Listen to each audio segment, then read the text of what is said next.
So good afternoon, everyone, and thank you so much for taking this valuable time out your day to be here. I would also just again like to thank Alandia and Seaway Psychology for this very important topic and for inviting me along. So over the next 10 minutes, I'm going to give you a very brief and broad overview of the 4 key factors required when dealing with crisis and trauma. And that I'm going to do that in relation to business continuity. I'm going to look at the key questions to ask when you're considering external professionals as part of your plan to support crew.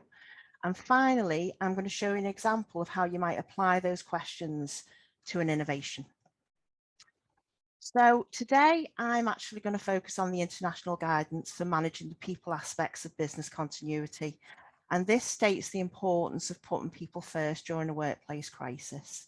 It's also known as the ISO 22330, which is the last time I'm going to say that.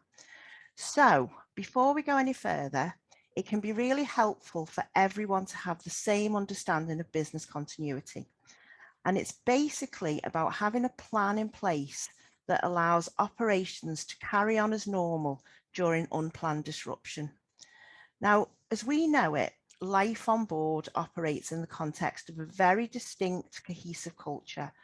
And when something traumatic or critical happens, because emotions can be contagious and because crew are living in very close quarters 24/7, it can have a devastating ripple effect. And this can cause major disruption. Not always, but it can. And again, you know, people have said this as we've been going through the day, but it can be intensified by the unique aspects of seafaring, such as confinement, separation from family, isolation, and general working hours. Now, the impact on the crew obviously can lead to those high levels of stress, and that has an impact on working relationships, but it also increases presenteeism. And what we mean by that is when people are present in work while they're actually unwell, and it can be really common with mental health issues. And it actually costs more, if we're talking about the practicalities, it actually costs double the cost of absenteeism. So it's something just to think about.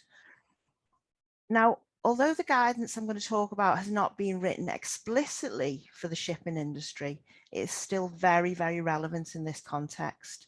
So if I use the terms employer, business, organization, I'm referring to ship management companies, ship owners, P&I companies, and basically anyone who's directly related to this industry. So Rachel mentioned the definition of a critical incident earlier, and although I work across many sectors, some of the issues that I have dealt with specifically within the shipping industry have included serious assaults, sexual violence, hostage situations, firearms incidents, witnessing violence, and witnessing the death of a crew member and suicide, and the things that people have talked about again throughout the day. So what I'm hearing is not a surprise to me in any way, shape or form. So as I said a few moments ago, the aim of business continuity is to have a clear plan in place if something like this happens to one or worst case scenario, all of the crew.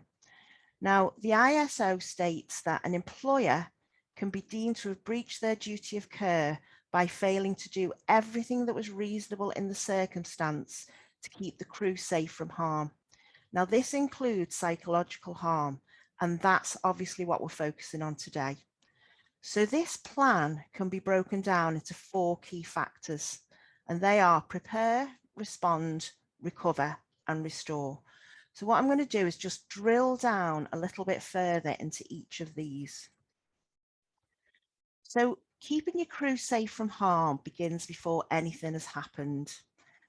And although preparation does begin with awareness, many simply fail to consider the risks of psychological harm. Now, this is, you know, as we've said, this is because people either don't see it as relevant, or they've got a total blind spot, or they don't actually know how to do that. However, you can't rule out or address risks without first doing that risk assessment to include that psychological harm. Now, this is important to do for both general roles and role-related risk. And it can be done by whoever carries out your physical risk assessments, or you can bring in external consultants. Now, once you become aware of those risks and you've assessed what might be needed, training is a key element in this phase. And the reason that this is so important is because whilst we can't stop the incidents from happening, we can help to build up the resilience and we can give the crew tools to look out for themselves and each other. So responding is about coping with the immediate effects. Now, this isn't therapy at this stage, this is crisis management. So we're aware that there are many people for whom fear, shame, and stigma prevents them from asking for support, even to the extent that sadly suicide becomes an option. There are also many reports of crew not reporting issues for fear of not being retained at the end of the contract or being managed out. But it is so important that issues are recognised early to prevent escalation. So response can be provided in many ways, and it can actually be used in such a way that it takes the initial emphasis away from individuals having to come forward. And at the same time, you can make it become a natural part of the culture. Now, this can include bringing in external trainers to train your crew to do a basic check-in with all seafarers. It might even be bringing in an externally trained critical incident team to provide that very early input. So one quick example of that was when we went out to a vessel where a crew member had died under very difficult circumstances. As we boarded, the negative atmosphere, it was palpable when we went on board.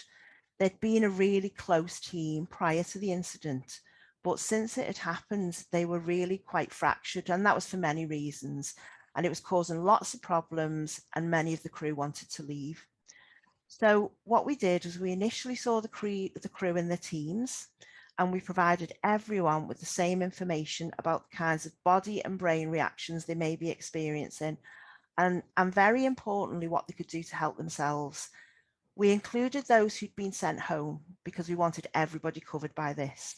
We then offered individual sessions for the whole crew, and we explained what would be involved in the sessions. We let them know that they could either talk about themselves or get advice on how to help colleagues. So again, that anonymity was in there.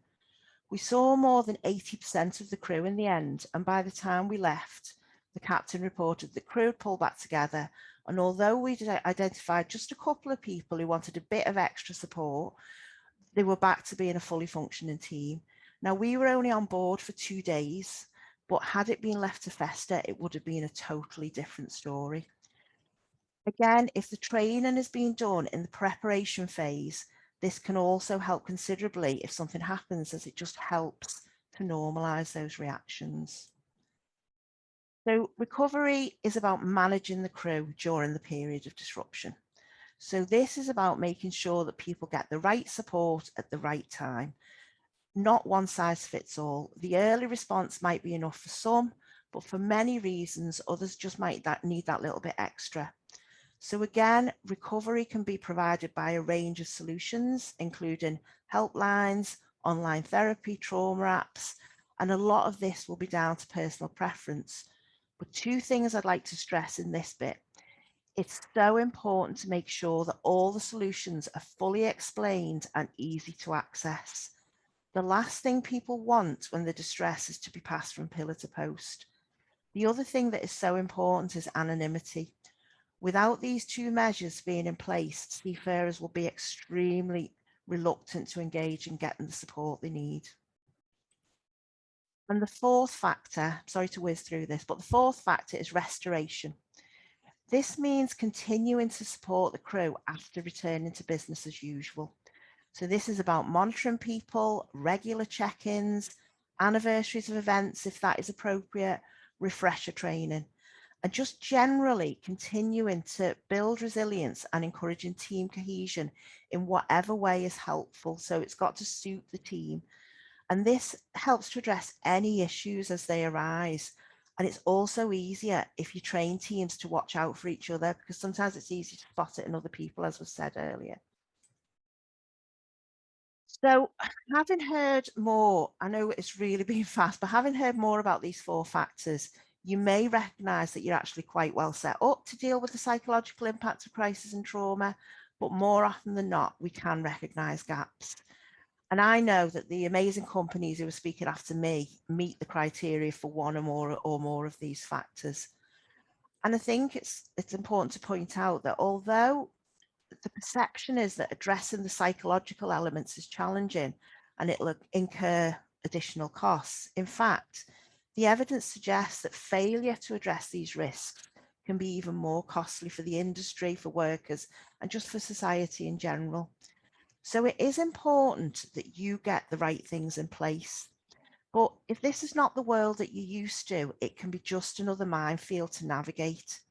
So what I've done is I've produced a list of questions that we've been asked and we ask other people. So it might be helpful for you to ask them just as a starting point. So which of the 4 factors am I trying to address? Am I looking for help with preparation, responding, recovery, restoration, all of them? What level of expertise do I need? Think about things like insurance. Are people accredited?